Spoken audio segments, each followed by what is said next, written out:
I'm Ayça Türkoğlu. And I'm Katy, Derbyshire. And we're going to be reading to you from The Blacksmith's Daughter by Selim Özdoğan, which we translated together. Here we go.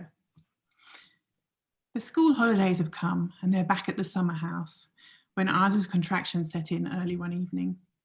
The sisters are sent to the other room where Melike and Sibel soon start squabbling. You hid inside the house yesterday when we played hide and seek, Sibel says. No, I didn't, Melike lies. She's a sore loser. She almost always wins when they play tag, skipping, ball games. She's nimble and quick. At middle school, she'll play on the volleyball team. When she hides, though, she might find tiny nooks where she'd never be spotted, but she's too impatient to stay put for long enough. Yes, you did. Nalan saw you hide inside the house. And you believe a little kid? She saw you. No, she didn't. Melike stamps her foot.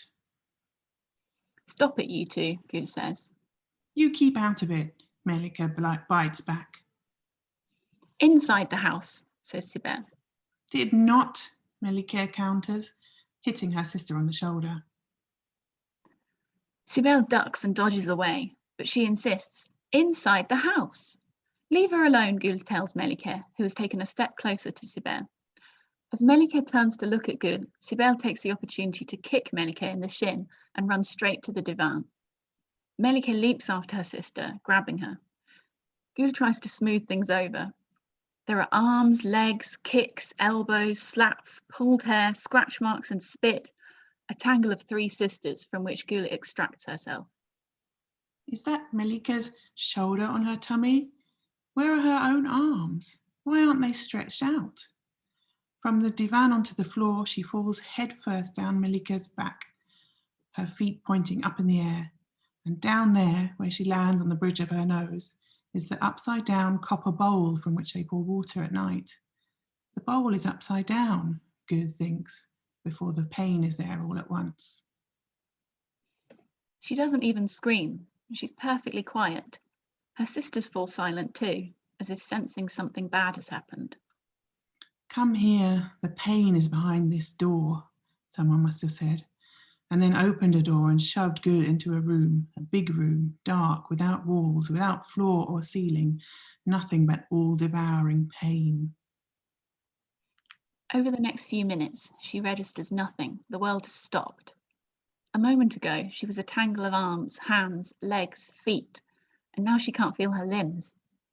There's only the pain making her head throb and stealing away her breath. When she takes her hands off her nose 5 minutes later and looks in the mirror, the skin below her eyes is already shimmering pink, her face looking strange and swollen around her nose. And she must have been crying without realising. She knows her mother has other things to worry about now. She knows Emin is being born and she can't go to her mother.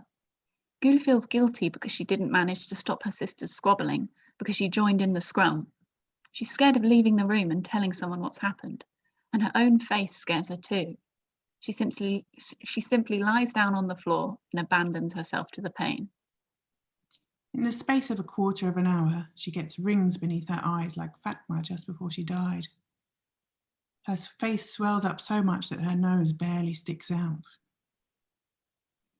She doesn't know how much time has passed when her father comes into the room. She doesn't know if her brother's been born yet or not. She doesn't know whether Sibel might have called their father. All she knows is that she's in pain and fear of looking like No-No's Abdul. Show me, her father says, leaning over Gül's face. Gül sees the shock in his eyes. How did it happen? Playing, Gül says. Her voice sounds like a stranger's. No need to cry if you fall while playing, her father says. It's something he often says, but this time he doesn't seem to mean it the same way. Does it hurt?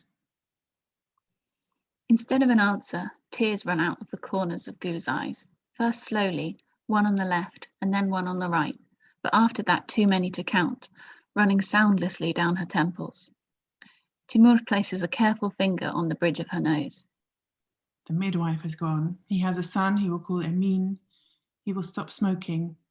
But first he has to take care of his daughter.